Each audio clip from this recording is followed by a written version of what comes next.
David Grossman, bonjour. Bonjour. Shalom. Shalom. On est très heureux de vous recevoir. On vous a souvent reçu à notre studio. On connaît votre parcours et nos auditeurs vous connaissent bien. Une femme fuyant l'annonce raconte l'enfance dans la Galilée d'une mère qui doit affronter le départ sur le front de son fils et qui redoute l'annonce terrible. On sait que vous avez vécu un drame, la mort de votre propre fils au sud Liban. D'abord, comment vous situez ce livre-ci dans l'ensemble de votre œuvre? How do you situate this book among your other writings?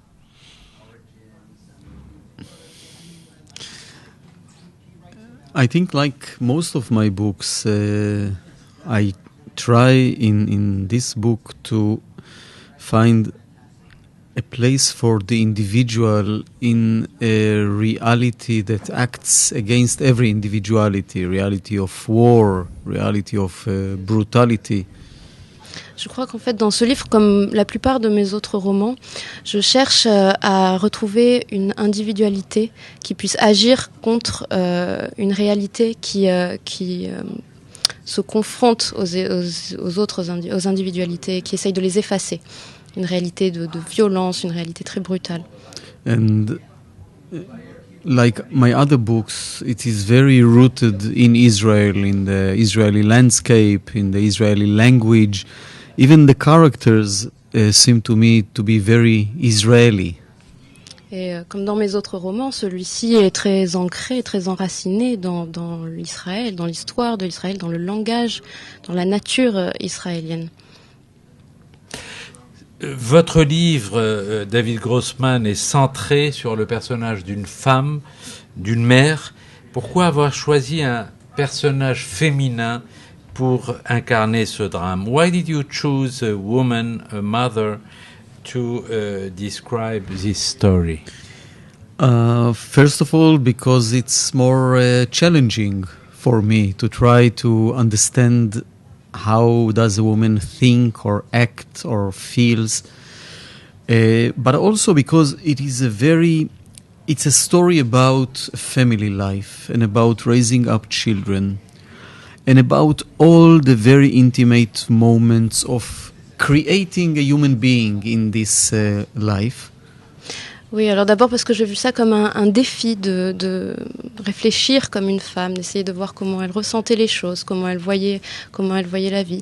Et ensuite, sorry.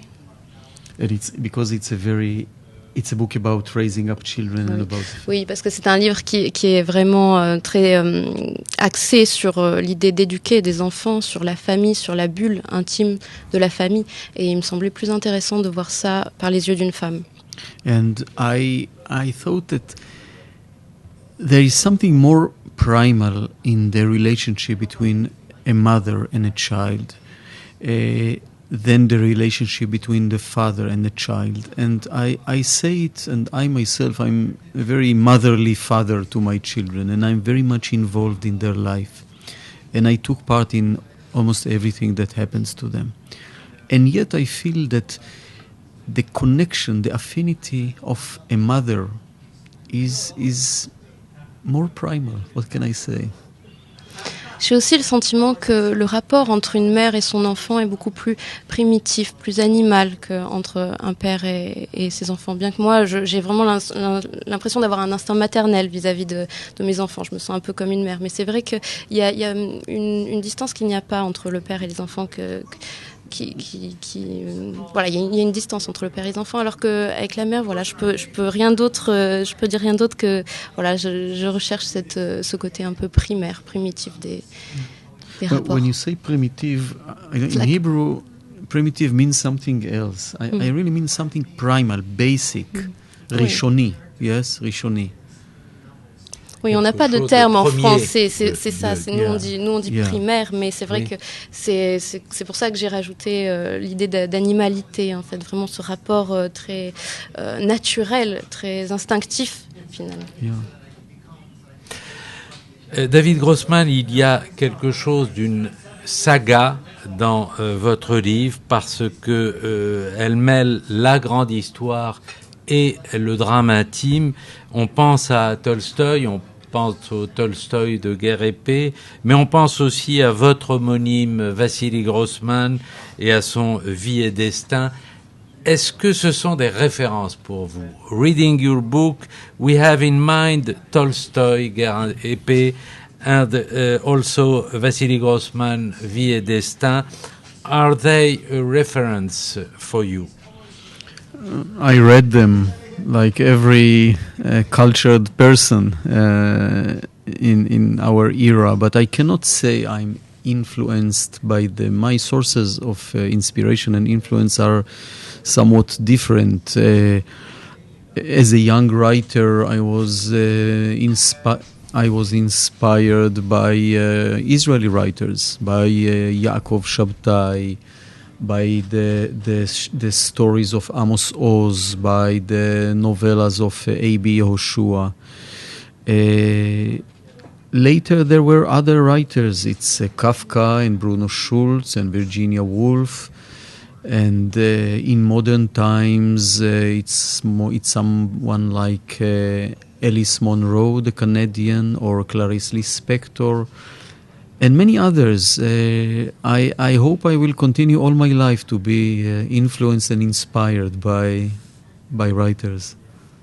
J'ai lu effectivement ces auteurs comme toute personne qui s'intéresse à la littérature, mais je pourrais pas dire qu'il m'ait vraiment influencé. Quand j'étais jeune, quand j'ai commencé à écrire, j'ai beaucoup lu les auteurs israéliens. Je cite Amos Oz, mais Yoshua, Yaakov Shabtai. Et ensuite, ça a été plutôt Kafka, Virginia Woolf. Et maintenant, je lis beaucoup Alice Munro, par exemple, Clarice Lispector. Yeah. Voilà, donc tous ces auteurs-là m'influencent un petit peu, mais concernant Tolstoï, je pourrais pas dire que ce soit une source d'inspiration. We have been told, enfin on nous dit que Barack Obama a acheté votre livre pendant ses vacances. Est-ce que ça vous fait plaisir? We've been told that Barack Obama had bought your book during his vacation. Did you like this idea? Yes, I liked it very much, as you can imagine. Of course, yes, I liked it very much, as I said, but I also want to say that except for the personal joy for having such a good reader, I think that if he reads this book, he might understand better our situation there. Maybe in a way that the news magazines in the CNN or the BBC cannot give him, or the reports of his analysts. There is something in literature that exposes life in another way, and maybe in a deeper way, with all the inner contradictions of our situation, with all the torment that this situation brings upon us. I hope he will feel the urgency to do something, to initiate something that will make us change the situation. Maybe he is the only one today who is really able to start up, to resume new process between us and the Palestinians. I hope my book will help him to understand that. Bien sûr, ça m'a fait très plaisir d'entendre cela. En plus, je pense que c'est un très, très bon lecteur. Mais au-delà de ça, j'espère que ce livre va l'aider à comprendre la situation de mon pays de manière différente que celle qu'on a pu lui exposer à travers les médias, ou ses conseillers, ses analystes politiques. Je pense à CNN, BBC. J'ai envie qu'il voit la situation à travers la littérature. Ça peut exposer les choses de manière différente. On voit mieux peut-être les contradictions, les conflits, la profondeur vraiment des problèmes. Et j'espère que ça va l'aider à... disons que ça va l'influencer un petit peu dans l'idée d'agir, de faire quelque chose, de reprendre des négociations, de discuter sur la situation. Alors précisément, David Grossman, nous sommes à quelques jours de la date du 20 septembre, date du dépôt de la demande de reconnaissance de l'État de Palestine aux Nations Unies, à l'Assemblée générale. On sait que vous êtes favorable à un État palestinien. Est-ce que néanmoins cela vous inquiète, les conditions dans lesquelles se prépare cette reconnaissance? We know that you are for a Palestinian state. Are you nevertheless worried about the circumstances in which this state will be created in the General Assembly of the United Nations? I'm much more worried of a situation that there is no progress done and no process being done. And I think that Israel should be the first country to recognize this new state. You cannot fight reality. You cannot fight historic dynamics like that. I'm not sure that there will be an immediate change in reality after this vote in the General Assembly. But gradually, I think the world will start to understand that we have a new situation, that one democratic state, Israel, is occupying another democratic state, Palestine, that was recognized by the majority of the United Nations. This will be an unbearable situation, and I hope it will bring to a more active intervention of the world in our conflict. I say it, or maybe Cyril will translate, and I want to say something more. Oui, j'ai peur qu'en fait la situation n'évolue pas tout de suite, qu'il n'y ait pas de choses concrètes qui soient faites. Et ce qui m'inquiète le plus, c'est que ce qu'il faudrait, ce serait que l'État israélien soit le premier à reconnaître l'État palestinien. Mais le problème qu'il risque d'y avoir, c'est que on se retrouvait dans une situation où un État démocratique occuperait un autre État démocratique. Et ça, c'est insupportable, on ne peut pas envisager ça. Et du coup, je pense qu'il faut vraiment qu'il y ait une prise de conscience, qu'on fasse vraiment bouger les choses après ça, parce qu'on ne peut pas envisager qu'un État démocratique en occupe un autre. Ça, c'est pas possible. I wanted to add, I really wish for the Palestinians that they will live their life without the shadow of an occupation, that they will experience what does it mean to be a free people, that they will raise their children without fear, that they will use and invest all their capacities and talents and energies in the building up of their nation.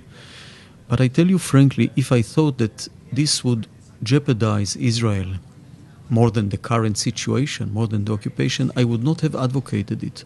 I believe that peace between us and the Palestinians is the best component for us, for Israel, to exist and to flourish there.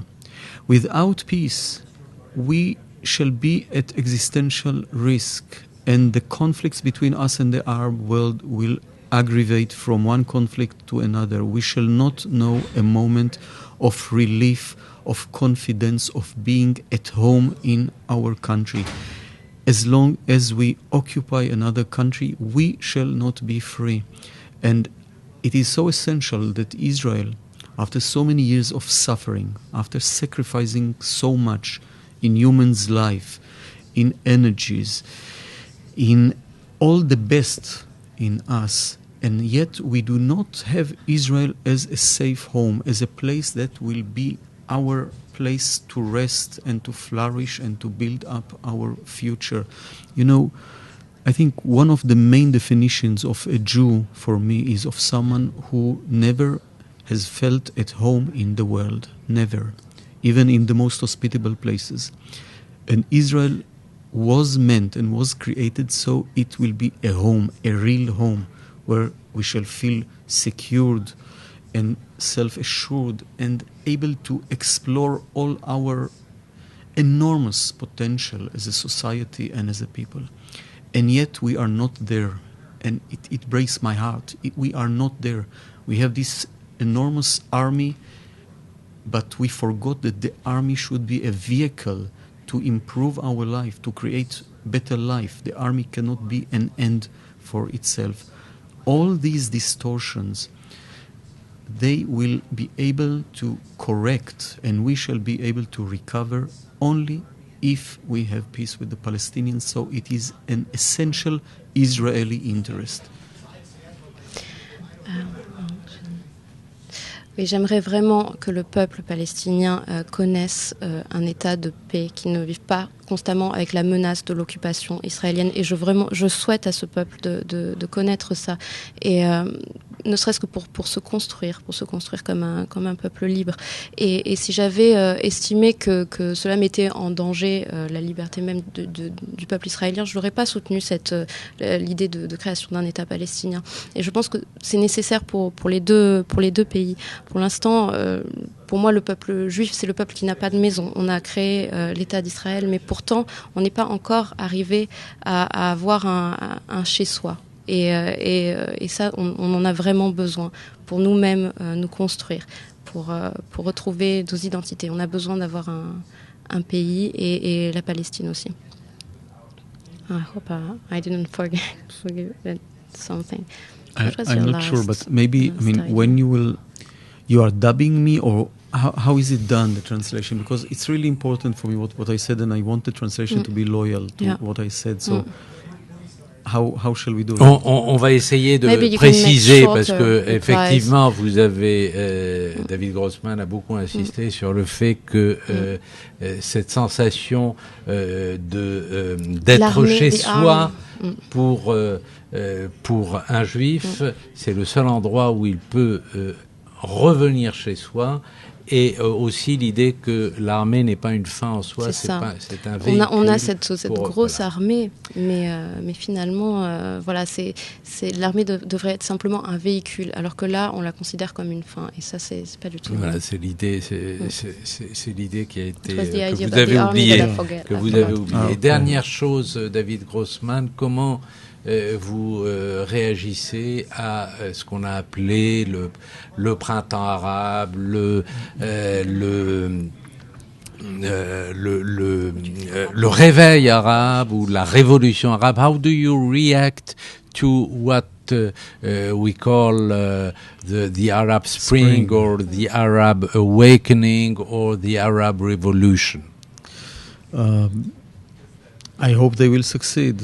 And I have a feeling that with all the difficulties to what happens in Egypt, for example, the people there will not go back to the situation before 25 of January, before the Midan Square revolution.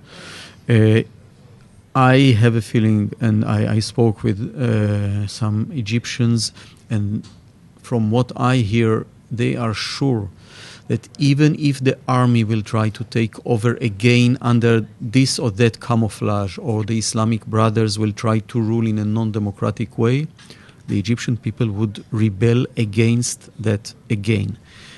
If you translate, and then I'll continue. Say. Oui, j'ai vraiment l'espoir. J'espère que ces révolutions vont aboutir, et j'ai peur qu'on en revienne à une situation d'avant le 25 janvier. Et sorry, now I'm disturbed. What was the second part? The people, I mean, that they will not go back to what was. Il n'y aura pas de recul de ces révolutions. Yeah, and I also, I know that it's much easier for Israel or for the United States to deal with one dictator, because then you know what you have, and he imposes his will on his people. Oui, j'ai l'impression que c'est plus facile aussi pour les autres États de n'avoir qu'une interaction avec un seul dictateur. But I think it's better for us, even the Israelis, to deal with free people, not with the dictatorship. Mais c'est mieux pour nous au contraire, de discuter avec un peuple libre plutôt qu'un dictateur. Même pour le peuple israélien, c'est beaucoup mieux. I just wish for the Egyptians, and hopefully also for the Syrians, that when they say democracy, they really mean it, because democracy means total equality for all, starting from women, which are outrageously deprived in Arab societies, and non-Muslims and homosexuals, and every minority should be protected in a democracy. If this will happen, and I'm not sure it will happen, if this will start to happen, then we shall all be in a better situation. J'espère vraiment que pour le peuple égyptien et même le peuple syrien, quand on parle de démocratie, on voit vraiment la démocratie avec l'égalité des femmes, des minorités, des non-musulmans, des enfants. J'aimerais que ce terme ne soit pas bafoué et qu'on établisse une réelle démocratie. David Grossman, merci beaucoup d'avoir été notre invité pour ce livre, qui est un livre que je recommande à tous nos auditeurs, qui est un livre très fort, qui est un livre bouleversant, et qui est probablement le plus fort de vos livres. Une femme fuyant l'annonce, c'est un livre qui paraît aux éditions du Seuil. Merci pour la traduction de Cyrielle Aya Katsikast. Merci, à bientôt. Thank you.